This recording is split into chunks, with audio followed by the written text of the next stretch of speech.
우리 함께 두 손을 가슴에 올려놓고 함께 믿음의 고백을 올리겠습니다. 같이 고백합니다. 시작. 나는 하나님께 사랑받는 존재입니다. 나는 오늘 하나님의 말씀을 듣습니다. 하나님의 말씀에 능력이 있습니다. 하나님의 말씀에 생명이 있습니다. 들은 만큼 변합니다. 들은 만큼 성장합니다. 들은 만큼 행복해집니다. 아멘. 할렐루야. 하나님의 귀한 역사가 함께할 줄 믿습니다. 우리가 봉독한 말씀을 통하여서 제목을 따라 볼까요? 기드온을 부르시는 하나님. 제가 6월 달에 사사기에 나와 있는 이 사사기 말씀을 나누려고 했는데, 우리 지난주는 성령 강림 주일이어서 성령과 관련된 이야기를 했습니다. 우리가 첫째 주에 삼손의 이야기를 함께 나눴죠. 그리고 오늘 기드온의 이야기 다음 주까지 이어질 텐데요. 오늘 이 사사기서에서 가장 긴 분량을 갖고 있는 사사가 바로 기드온이고, 그리고 이 사사기 이야기 중에서 가장 유명한 이야기가 저는 기드온의 이야기가 아닌가 생각합니다. 오늘 하나님께서 기드온을 부르셔서 하나님의 위대한 일들을 감당하신 것을 믿으시길 바랍니다. 기드온의 이야기 중에 가장 유명한 것은요, 그가 300용사를 통해서 여러분 미디안의 13만 5천 명, 여러분 300명 대 13만 5천 명, 여러분 따지고 보니까요 450대 1의 경쟁이에요. 450대 1의 싸움을 지금 싸우겠는데, 여러분 이 싸움의 승리가 누가 승리했습니까? 바로 하나님께서 승리하신 것을 믿으시길 바랍니다. 여러분 언제나 우리의 싸움은요 버거운 싸움이에요. 1대1의 싸움 별로 없습니다. 만만한 싸움 인생에 그렇게 많지 않습니다. 대부분 다 몇 배에 해당하는, 내 힘에 부딪히는, 내 능력에 부족한 그런 인생의 싸움을 우리가 싸울 텐데, 그럴 때마다 우리가 내 힘만 의지하며 싸울 때는요 여지없이 우리는 패할 수밖에 없는 것입니다. 오늘 우리가 하나님을 의지하며 이 싸움 승리하기를 주님의 이름으로 축원드립니다. 오늘 그렇게 우리는 이 기드온의 이야기를 통하여서 우리의 삶의 승리의 이유가 무엇인가, 그 원인을 우리가 발견하고 은혜 받는 시간 되기를 축복합니다. 첫 번째로 승리의 비결이 무엇인가? 그것은 바로 정체성이라는 거예요. 여러분 기드온의 이야기의 핵심은 바로 정체성에 있다는 거예요. 하나님께서 기드온을 부르시면서 그의 승리의 이야기가 시작이 되는 거예요. 오늘 저와 여러분의 삶도 마찬가지입니다. 오늘 저와 여러분이 하나님의 정체성을 갖지 못한다면 우리는요 여전히 승리와 거리가 먼 인생을 살 수밖에 없는 거예요. 하지만 우리 눈에 보이지 않고 우리 손에 잡히는 것이 없다 할지라도 하나님 안에서 우리가 분명한 정체성을 갖고 살아갈 때 하나님은 우리의 편이 되어주시고 우리를 도와주시고 우리와 함께 하심을 믿으시기를 바랍니다. 여러분 정체성이 뭔가요? 그것은 어떤 존재가 본질적으로 가지고 있는 특성을 의미하고 있는 거예요. 그 본질적인 특성을 우리는 정체성이라고 얘기합니다. 즉 나를 어떻게 볼 것이냐의 문제라는 것입니다. 그렇다면 여러분은 여러분 스스로를 어떤 기준에 의해서 보십니까? 우리는 흔히 내가 생각하는 나가 있다라는 것입니다. 또 타인이 생각하는 나가 있다라는 것입니다. 사랑하는 성도 여러분, 내가 생각하는 나, 이거 정확할까요? 저는 그렇게 생각하지 않습니다.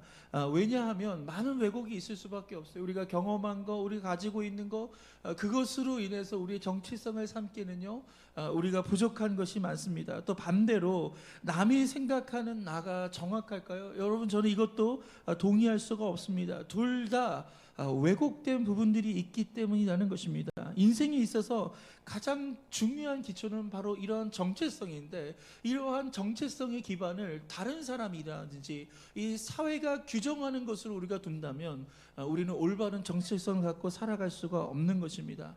여러분 정체성이 무너지면요 삶이 무너지는 거예요. 정체성이 불안하니까 결국 우리의 인생이 불안해지는 것입니다. 어떤 사람은 정체성이 삐뚤어졌어요. 자기가 인생을 살아오면서 잘못 형성된 그런 삐뚤어진 정체성을 갖게 되었습니다. 그의 인생이 올바를까요? 여러분 삐뚤어진 정체성 때문에 삐뚤어진 인생을 살 수밖에 없다라는 것입니다. 오늘 그렇게 우리가 정체성을 내가 생각하는 나와 그리고 타인이 생각하는 나의 관점에서 결론을 내린다면 올바른 결론을 내릴 수가 없다라는 것입니다. 그렇다면 우리가 어떻게 해야 할까요? 바로 하나님께서 생각하는 나. 한번 따라할까요? 하나님께서 생각하는 나. 바로 이것이 온전한 정체성인 것을 믿으시기를 바랍니다. 오늘 이 기드온의 이야기는 바로 이러한 이야기입니다. 여러분, 기드온은 스스로 어떻게 생각했습니까? 기드온이 스스로 자기 자신을 생각했던 그 이야기의 장면이 성경에 나오는데, 사사기 6장 11절 말씀입니다. 같이 함께 읽겠습니다. 시작. 여호와의 사자가 아비에셀 사람 요아스에게 속한 오브라에 이르러 상수리 나무 아래 앉으니라. 마침 요아스의 아들 기드온이 미드안 사람에게 알리지 아니하려 하여 밀을 포도주 틀에서 타작하더니. 아멘. 여러분, 사사기 6장 11절에는요 기드온의 정체성, 기드온이 스스로를 어떻게 자기 자신을 정의하는가, 그 결론이 나와 있습니다. 우리도 마찬가지예요. 우리의 부모가 누구인지, 내가 지금 어디에서 살고 있는지, 내가 지금 직장을 어디를 다니는지, 내가 무엇을 하는지에 따라서 우리가 스스로 이런 정체성을 삼지 않나, 그렇게 생각합니다. 오늘 여기 보니까 기드온이 하고 있는 한 행동이 있습니다. 그 행동은 뭐냐면 바로 밀을 추수해서 그것을 타작을 하고 있는데, 그 타작의 장소가 어디라고 성경은 나와 있습니까? 포도주 틀이라고 나와 있어요. 포도주 틀은요, 포도주를 짜서 포도즙을 만들거나 포도주를 만들 때 이게 사용하는 장소가 아닙니까? 그런데 오늘 이 기드온은요, 그 밀을 타작할 때 바로 이 안에 들어가서 타작을 하게 되는 겁니다. 그 이유에 대해 성경은 이렇게 얘기합니다.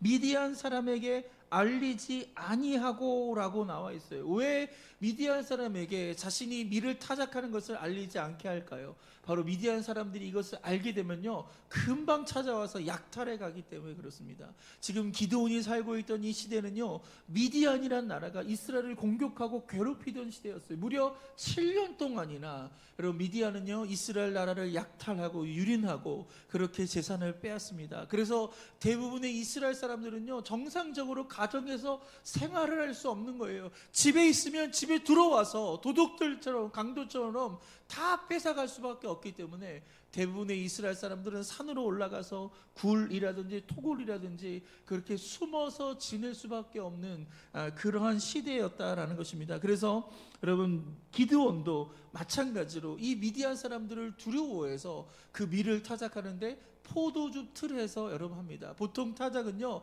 넓은 장소, 그리고 바람이 부는 이런 장소에서 하기 마련입니다. 그래야지 온전한 추수가 될 수 있기 때문에 그렇습니다. 하지만 그럴 수가 없는 거예요. 그러면 먼지가 일어나면서 이 미디안 사람들이 저기 밀을 타작하구나, 금방 와가지고 모든 것을 빼앗기 때문에 어쩔 수 없이 이 기드온은요 포도즙 틀에서 숨어가지고 그렇게 밀을 타작할 수밖에 없었다라는 것입니다. 기드온도 미디안 사람을 두려워한 것입니다. 여러분, 기드온이 오늘 포도즙 틀에서 했던 이런 모습을 보면요, 미디안과 대항해서 싸울 그 의지도 없고 그 두려움 가운데서 고육지책으로 이런 방법을 쓰게 된 것이라는 것입니다. 여러분, 인간의 자아를 연구했던 이 분야의 대가인 롤로 메이라는 교수님이 계십니다. 정말 오랜 동안 인간을 심층적으로 분석하시고 연구하신 분이신데요, 이분이 이런 말을 합니다. 우리 같이 한번 읽어볼까요? 시작. 용기의 반대말은 비겁함이 아니라 수능이다. 여러분, 용기의 반대말이 뭐라고요? 우리는 비겁함으로 알고 있는데 이 인간의 심리를 심층적으로 분석하고 그가 그 연구한 그 결론이 뭐라고요? 용기의 반대말은 대부분의 사람들은 비겁함이 아니라 수능이다, 이렇게 얘기하고 있는 거예요. 많은 사람들이 용기를 내지 못하는 그 이유가 뭐냐면 그 현실에 순응하면서 살아가고 있기 때문이라는 거예요. 지금 기드온은요 비참한 현실이지만 그 현실에 순응하면서 이렇게 밀을 포도주 틀에서 타작하고 있는 것입니다. 이런 기드온에게 오늘 하나님께서 오신 것입니다. 그리고 기드온을 부릅니다. 어떻게 불렀을까요? 바로 여기 하나님께서 생각하시는 기드온의 정체성이 나오는 거예요. 우리 12절 말씀을 같이 읽도록 하겠습니다. 시작.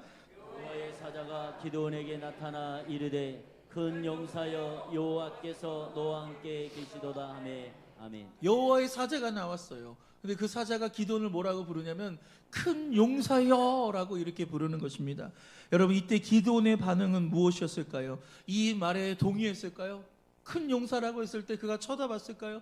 반응했을까요? 저는 그렇지 않다라고 생각합니다. 제가 한 번은 장을 보기 위해서 트레이더스에 갔어요. 그때 퇴근한 후였기 때문에 반바지를 입고 모자를 쓰고 그렇게 갔어요. 한참 여기저기서 뭘 살까 고민하는데 누가 절 부르는 거예요. 목사님 이렇게 부르는 거예요. 그래서 제가 깜짝 놀라서 그쪽을 딱 쳐다봤는데 저를 부른 게 아니었더라고요. 제 옆에 계신 분이 목사님이었어요. 그러니까 이 성도가 그 목사님의 성도였는데 이 옆에 있는 목사님이 이름을 부르다 보니까 목사님이라고 부르다 보니까 제가 누구예요? 목사란 말이에요. 그러니까 저를 부르는 줄 알고 저도 모르게 이렇게 딱 쳐다봤는데 보니까 아니었던 거예요. 여러분 만약에 그분이 스님 이렇게 불렀다면 제가 쳐다봤을까요? 전혀 쳐다보지 않죠. 전혀 반응하지 않으니까. 왜? 그 정체성은 제게 아니거든요. 그러한 스님은 저한테 어울리지 않기 때문에 제가 쳐다보지 않았는데 목사님 하니까 제가 반바지를 입고 모자를 쓰더라도 저도 모르게 그쪽으로 샥 하고 봤던 거예요. 여러분 오늘 하나님의 사자가 오늘 기드온에게 뭐라고 합니까? 큰 용사여라고 얘기합니다. 여러분 기드온이 어떻게 반응했을까요? 만약에 지금 하나님께서 여러분에게 큰 용사여라고 얘기한다면 여러분 우리가 반응할 수 있을까요? 여러분 대부분의 사람들은요 반응하지 못합니다. 기드온도 마찬가지예요. 쳐다보지도 못했다라는 것입니다. 그런데 오늘 하나님은 그러한 기드온에게 여러분 그 기드온의 정체성이 무엇인지 정확하게 알려주시는데 그 이야기가 뭡니까? 바로 큰 용사라는 것입니다. 할렐루야. 오늘 우리가 이 정체성을 받아들일 수 있기를 주님의 이름으로 축원드립니다. 여러분 마귀가 우리를 공격할 때 가장 많이 공격하는 루트가 뭔지 아십니까? 바로 우리의 정체성을 공격하는 거예요. 우리의 정체성을 공격해서 우리로 하여금 하나님의 그 축복을 받지 못하게 하고 하나님께서 원하시는 그런 삶의 수준까지 우리가 올라가지 못하도록 한다는 거예요. 그래서 끊임없이 이 마귀는요 이 사회가 우리에게 가져다주는 그 정체성을 심어주고 우리가 스스로 잘못된 그 왜곡된 정체성을 갖고 우리의 인생을 살아가게 한다라는 것입니다. 여러분 누가 신앙생활을 잘합니까? 누구의 기도 응답을 하나님께서 많이 하십니까? 누구가 은혜를 많이 경험합니까? 그것은 하나님의 자녀라는 정체성을 갖고 있는 그 사람이라는 거예요. 할렐루야. 우리 한번 따라 고백해 볼까요? 나는 하나님의 사랑받는 자녀입니다. 제가 청년부 다닐 때 한 자매가 있었는데 이 자매는요 기도할 때 하나님께 이렇게 기도해요. 아빠 이렇게 기도해요. 옆에서 들어보면 굉장히 낯간지러워요. 진짜 이상하잖아요. 아빠 오늘 저 하나님께 왔어요. 뭐 이렇게 옆에서 기도하는데 처음엔 너무나 이상했어요. 그런데 제가 그 자매를 꾹쭉 지켜보는데요 하나님의 응답이 얼마나 많은지 몰라요. 너무나 많은 간증을 갖고 있어요. 왜 그렇습니까? 여러분 이 자매는요 하나님에 대한 분명한 정체성을 갖고 있어요. 나는 하나님께 사랑받는 딸이라는 그 정체성을 갖고 있기 때문에 그의 기도하는 것을 하나님 응답해 주시고 그와 함께 하신 것을 믿으시기를 바랍니다. 오늘 하나님께서 기드온을 뭐라고 부르십니까? 큰 용사라고 얘기합니다. 영어로 보니까 이 큰 용사를요 mighty warrior라는 이런 표현을 씁니다. 이 warrior 할 때 WARRIOR인데 이 앞에 있는 모음이 있지 않습니까? WA 할 때 이 A 대신에 여러분 O라는 단어를 쓰면요 어떤 단어가 되는지 아십니까? warrior라는 단어. 여러분 큰 염려자가 돼버리는 거예요. 여러분 하나는 여러분 용사가 되고요 하나 영어 한 단어를 바꾸면 염려자가 되는 거예요. 이 A냐 O냐에 따라서 용사가 되기도 하고 염려자가 되기도 하는 거예요. 이것이 우리의 삶에 이렇게 작은 차이가 이 어마어마한 큰 차이를 만들어내더라는 것입니다. 여러분 저와 여러분은 여러분 스스로를 어떻게 생각하십니까? 우리가 내가 만들어내는 잘못된 이 정체성, 다른 사람이 나에게 심어준 넌 이런 사람이야 라는 그런 잘못된 정체성을 갖고 이 땅을 살아가는 것이 아니라 오늘 하나님께서 저와 여러분을 부르시는 할렐루야 오늘 그 정체성을 우리가 받아들일 때 오늘 그 삶의 축복의 삶이 임하고 하나님의 능력이 함께하는 것을 믿으시기를 바랍니다. 미국 역사뿐만 아니라 인류 역사에서 최대의 경제공황이라고 할 수 있는 사건은 바로 미국에서 발생한 대공황입니다. 그리고 인류사를 통틀어서 최대 규모의 전쟁은 바로 2차 세계대전입니다. 이 두 차례의 국난을 모두 극복한 대통령이 있습니다. 바로 이분은 38살에 소아마비에 걸려서요 다리를 쓸 수가 없는 거예요. 그래서 휠체어를 타고 이동할 수밖에 없었던 대통령이었습니다. 몸은 신체적인 핸디캡이 있습니다. 그리고 국내적인 상황은요, 여러분 대공황이 찾아서 실업자가 너무나 많고 너무나 어려운 상황에 있었어요. 그리고 국외적인 상황은요, 세계 2차 대전이 벌어져서요, 굉장히 힘들고 어려운 이런 상황이었습니다. 대부분 이런 가운데 있다면 아유 나 못해 라고 그렇게 뻗을 수밖에 없는 가운데 있지만, 여러분 이 대통령은요 분명한 정체성을 가졌습니다. 여러분 이분은 정체성을 갖고 이 힘들고 어려운 위기들을요 믿음 가운데 승리하며 극복한 것을 볼 수 있습니다. 여러분 이분은 이렇게 고백합니다. 같이 함께 이 고백을 따라해 보겠습니다. 시작. 나는 평범한 사람이 되고 싶지 않았다. 할 수만 있다면 내게 비천한 사람이 될 권리가 있다. 나는 무사함이 아니라 기회를 찾을 것이다. 나는 내 꿈을 키우고 만들어 나가기 위해서라면 어떤 위험이든 감수하고 싶다. 나는 하루하루를 근근히 살아가고 싶지 않다. 나는 보장된 일보다 도전을 택하고 싶고 안정된 천국보다는 성취감의 스릴을 맛보고 싶다. 미국의 대부분의 대통령이 하나님을 잘 믿고 섬겼던 분들입니다. 여러분 이 루즈벨트 대통령도 정말 하나님을 신실하게 따랐던 대통령이었어요. 여러분 그에게 염려가 없었을까요? 걱정이 없었을까요? 여러분 모든 것이 그를 둘러싸고 있는 모든 환경이 다 두려울 수밖에 없었지만 그는 염려자가 되기를 선택한 것이 아니라 그는 큰 용사가 되기를 결정한 거예요. 하나님 제가 큰 용사가 되겠습니다. 그래서 믿음으로 나갔던 바로 미국의 루즈벨트 대통령이라는 것입니다. 바로 이 대통령을 통하여 경제 대공황을 극복하고 2차 세계대전을 성공적으로 이끌어가고 그래서 오늘날과 같이 미국이 초강대국으로 도약하는 그 계기를 마련할 수 있었다라는 것입니다. 사랑하는 성도 여러분, 여러분의 정체성은 어떤 정체성입니까? 여러분 염려하는 사람입니까? 아니면 용사입니까? 오늘 저와 여러분이 하나님께서 우리를 용사로 부르시는 이 정체성을 받아들일 수 있기를 주님의 이름으로 축복드립니다. 두 번째로 바로 이 기드온의 승리는요 하나님이 함께 하신 승리라는 거예요. 여러분 우리가 아무리 힘이 세더라도요 인생의 승리 만만치 않습니다. 하나님이 도와주셔야 돼요. 하나님이 지혜를 주셔야 되고 하나님 능력을 주셔야 되고 하나님께서 주변의 사람을 붙여주셔야지 우리가 승리할 수 있는 것을 믿으시기를 바랍니다. 하나님의 임재라는 표현이 있습니다. 그 표현이 뭐냐면 하나님은 모든 공간에 계셔요. 지금 이 자리에도 하나님이 함께 하심을 믿으시길 바랍니다. 하나님 이 공간에 우리와 함께 하시는데 하나님의 임재라는 건 뭐냐면 그분이 함께 하신 것이 내 마음으로 느껴지는 거예요.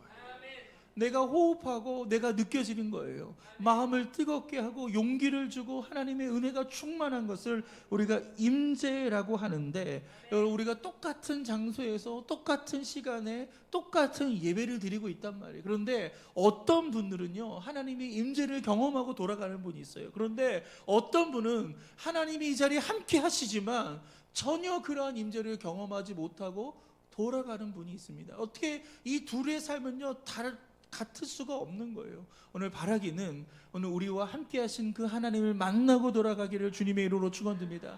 저와 여러분의 마음속에 하나님이 살아계심을 우리가 온전히 느끼고 오늘 하나님이 내 인생 가운데 함께 하시며 우리를 도와주시는 이 거룩한 은혜 역사가 함께 하기를 주님의 이름으로 축원드립니다. 하나님은 분명한 정체성을 가진 사람을 사용하십니다. 하지만 정체성이 분명하다고 다 쓰임받는 것은 아닙니다. 바로 그 정체성의 근원을 우리가 알아야 되는데 오늘 하나님의 사자가 기드온에게 큰 용사여라고 했을 때 기드온은 그것에 동의할 수 없었습니다. 하지만 하나님이 기드온과 함께 하신다는 그 사실을 기드온이 알았을 때 그는 횃불을 들고 전쟁에 참가할 수 있었고 그 위대한 승리를 거둘 수 있었다라는 것입니다. 사랑하는 성도 여러분, 이것입니다. 저와 여러분의 삶 속에 이러한 하나님의 축복이 임하기를 주님의 이름으로 축원드립니다. 하나님의 임재를 느끼느냐 느끼지 못하느냐, 하나님이 내 인생에 함께하느냐 함께하지 못하느냐, 오늘 이것이 우리의 인생의 승부를 결정지을 수 있다라는 것입니다. 오늘 사사기 6장 13절 말씀을 읽겠습니다. 시작. 기드온이 그에게 대답하되 오 나의 주여 여호와께서 우리와 함께 계시면 어찌하여 이 모든 일이 우리에게 일어났나이까? 또 우리 조상들이 일찍이 우리에게 이르기를 여호와께서 우리를 애굽에서 올라오게 하신 것이 아니냐 한 그 모든 이적이 어디 있나이까? 이제 여호와께서 우리를 버리사 미디안의 손에서 우리를 넘겨 주셨나이다 하니. 아멘.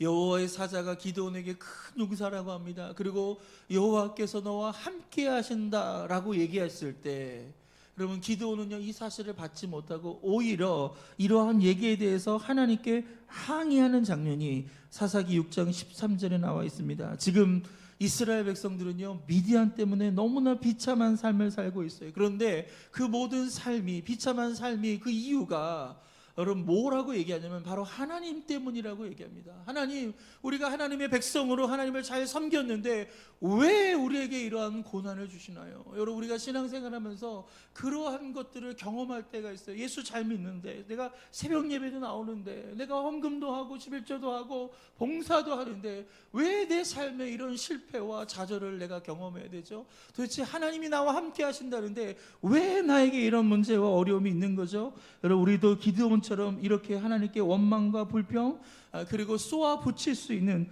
이런 순간들이 분명히 있을 것입니다. 여러분, 우리는 기드온처럼요 이렇게 비명을 지르면서 하나님께 기도할 수 있을 것입니다. 사랑하는 성도 여러분, 기드온은 지금 하나님께 항의하고 있는 것입니다. 그런데 성경을 보면요 하나님은 이러한 기드온의 항의에 대해서 별 관심이 없으세요. 여러분, 우리는 이걸 알고 싶단 말이에요. 그 이유를 알고 싶고 그 이유를 알면 좀 해결될 거라고 생각하는데 하나님은 우리에게 그 답을 알려주는 대신에 여러분 이렇게 말씀하십니다. 우리 14절 말씀을 읽겠습니다. 시작. 여호와께서 그를 향하여 이르시되 너는 가서 이 너의 힘으로 이스라엘을 미디안의 손에서 구원하라. 내가 너를 보낸 것이 아니냐 하시니라. 여러분, 하나님의 답을 잘 보세요. 우리의 궁금한 것을 해결하는 것이 아니라 우리의 원망의 소리에 대해서 이건 이래서 그래, 저건 저래서라고 친절하게 알려주시는 대신에 우리에게 사명을 주시는 거예요. 야, 네가 이 일을 할 수 있는 적임자야. 네가 이 일을 할 수 있어. 너의 힘으로 한번 해봐. 내가 도와줄게 라고 하시는 분이 우리 하나님이신 것을 믿으시길 바랍니다. 내 힘으로 행할 수 없는 일, 여러분 얼마나 인생에 이런 불합리한 문제가 많습니까? 그런데 하나님은요 우리가 우물쭈물하고 주저앉아 있는 것이 아니라 하나님을 믿고 의지하며 나갈 때 하나님은 우리의 인생을 도와주시고 우리를 축복하신다고 말씀하신 거예요. 제가 신학교 때 한번 우리 학교에 우리 온누리교회 하영주 목사님 오셔서 말씀을 전한 적이 있습니다. 그때 참 은혜를 많이 받았어요. 신학교 때여서도 그렇지만 아직까지도 그때 한 설교가 기억이 나는데 이 목사님 무슨 얘기를 하셨냐면 교회 성도들에게 자기가 이런 설교를 했다는 거예요. 뭐냐면 성도들이 자꾸 와가지고 자기한테 이런 불만을 얘기하는 거예요. 아, 교회가 왜 이것도 못하고 저것도 못하고 왜 이러냐.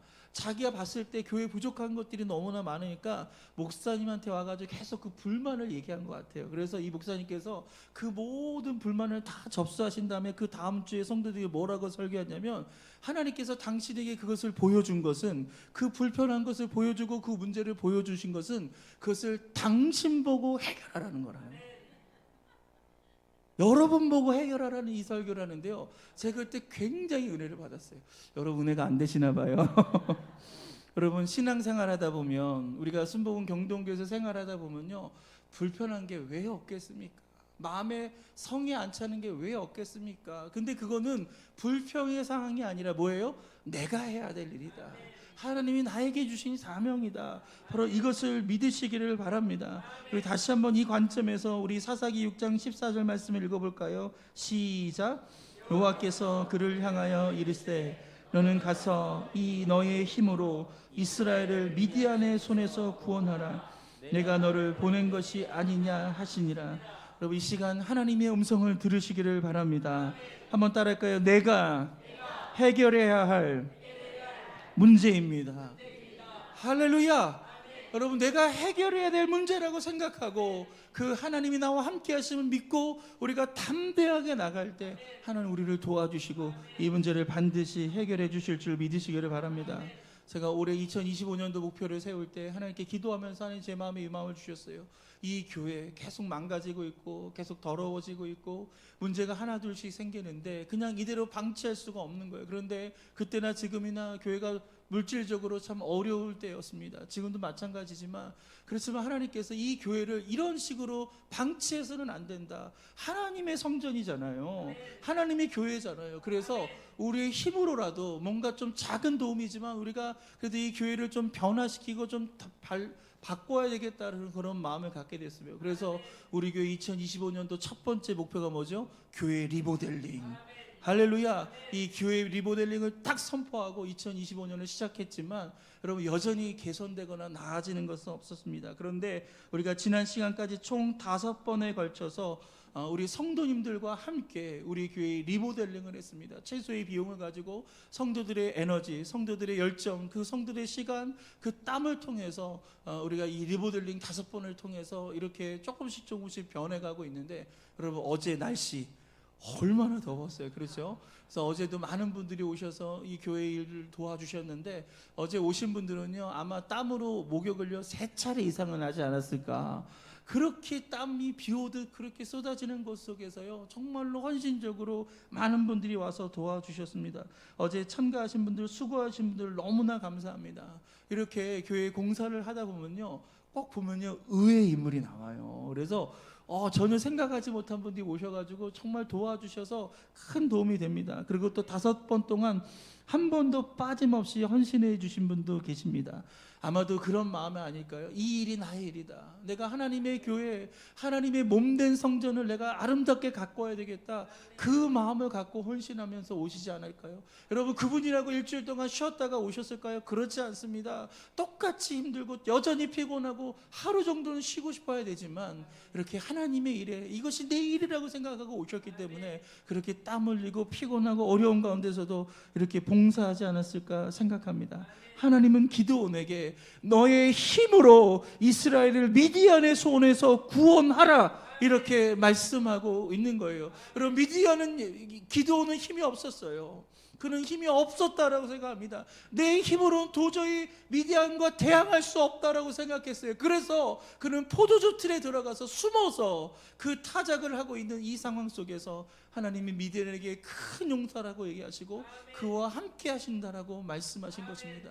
사랑하는 성도 여러분, 우리가 주일날 와서 하나님 말씀을 들으면서 우리가 진짜 바뀌어야 될 건 뭐냐면 우리의 정체성이에요.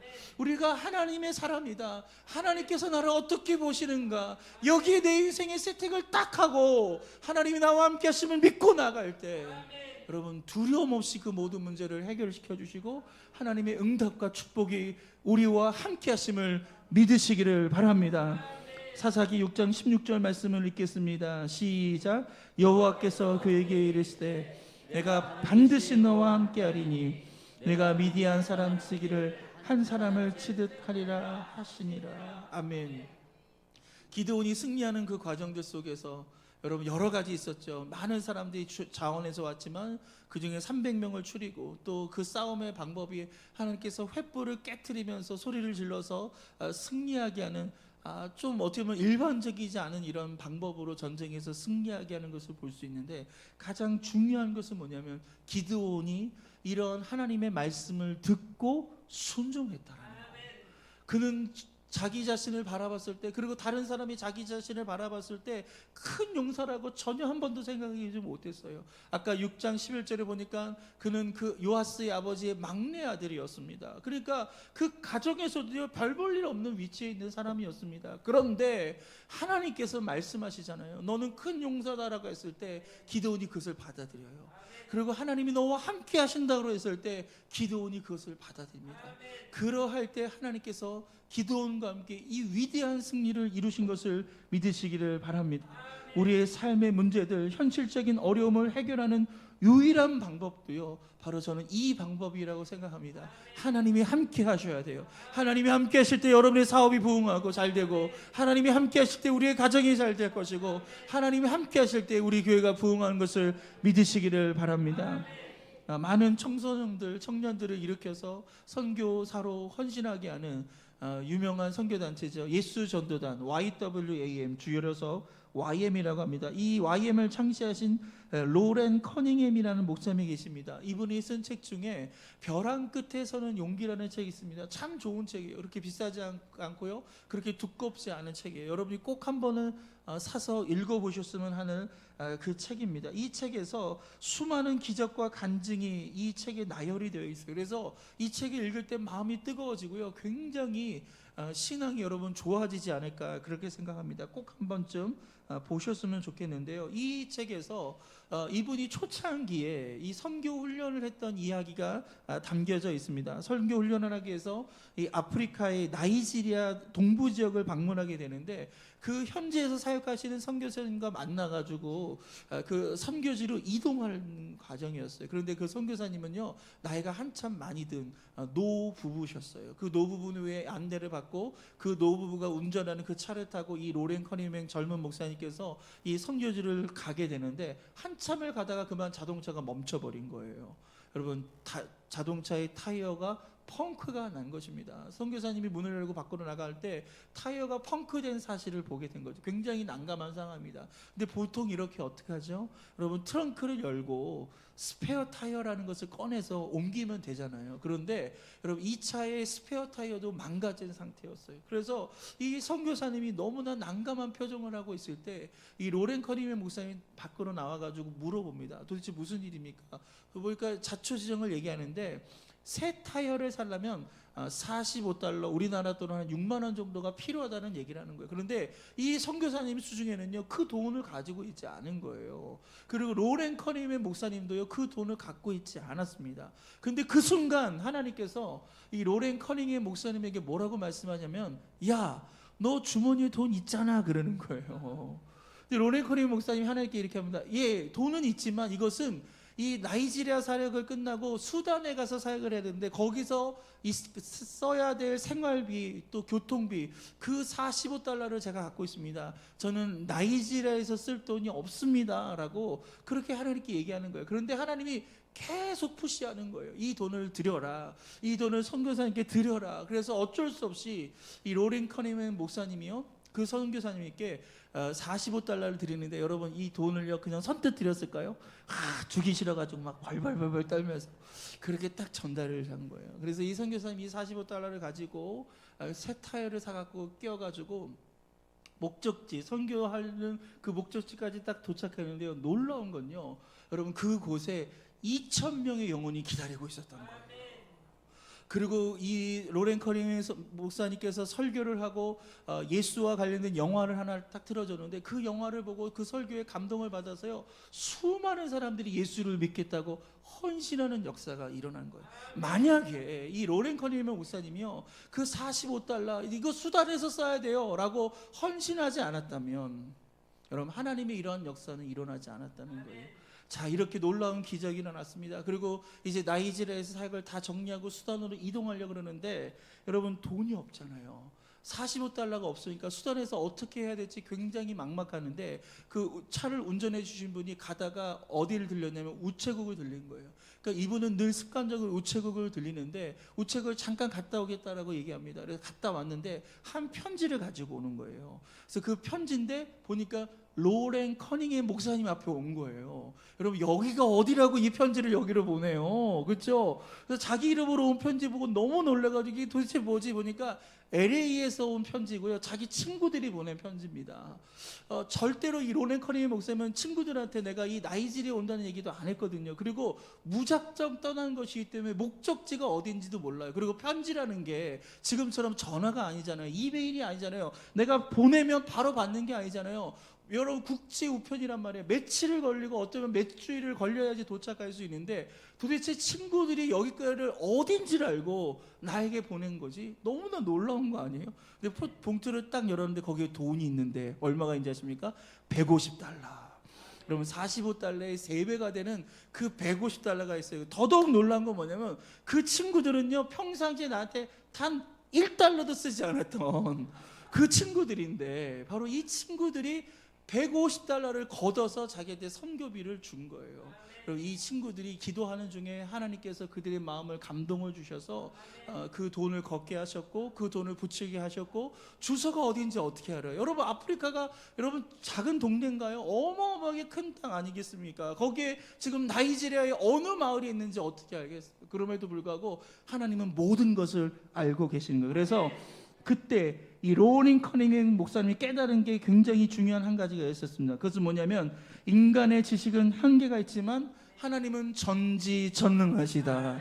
우리의 지식은 한계가 있지만 우리의 능력은 한계가 있지만 하나님은 전지하시고 전능하신 하나님이시라는 거예요. 그래서 우리가 인생을 살아보면서 부딪히는 수많은 문제와 어려움이 있습니다. 낙심된 일들이 있어요. 여러분 그것은 뭐예요? 내 지식으로는 낙심이 되는 거지만 하나님의 지식으로는요 절대로 낙심될 게 아니라는 거예요. 하나님의 능력으로는 이거 거뜬히 해결될 수 있는 문제라는 사실을 기억하시길 바랍니다. 오늘 그렇게 우리가 신앙생활하면서 내 힘과 내 능력, 내 지식만을 의지하는 것은요 온전한 정체성이 아니라는 거예요. 우리는 살아계신 하나님을 의지하고 할렐루야 그분을 신뢰하며 나갈 때 그분이 나에게 주신 그 정체성을 믿고 또 그분이 나와 함께 하신다는 사실을 믿고 우리가 담대하게 우리의 삶을 도전하고 우리가 믿음으로 나갈 때 하나님 우리와 함께 하시고 우리를 치료하시고 우리에게 승리하게 하시고 우리에게 놀라운 축복을 주심을 믿으시기를 바랍니다.